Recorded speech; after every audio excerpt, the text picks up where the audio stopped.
This morning at 8:30, Police and Highways Agency received calls of a cyclist cycling on the M25 motorway. He was reported as cycling between junction 11 and 12. Cameras which are located along the motorway can be watched from the motorway room at Godstone, and operators there were able to pick up that the rider had already made it to junction 12.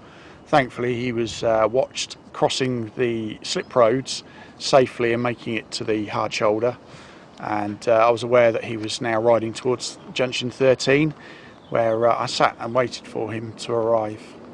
The gentleman told me that he'd been looking for a shortcut to get home on his bike, and that he'd entered his address into his SAT NAV on his mobile phone.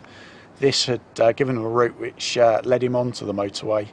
Obviously he'd not set the button for cyclists and pedestrians and continued to follow an all vehicles route. Stopped the cyclist to speak with him, and he was blissfully unaware that he'd committed any offence. I then made sure he was safe, put him in the back of my car, where we had further discussions about the legalities of riding your bike on the motorway. He was issued with a £50 fine for contravening a road traffic sign, and I safely helped him across the road onto the A30, where he rode home. This incident obviously highlights the need for all drivers to be vigilant and on the roads. Luckily today all the drivers were vigilant and the cyclist made it across the carriageways safely.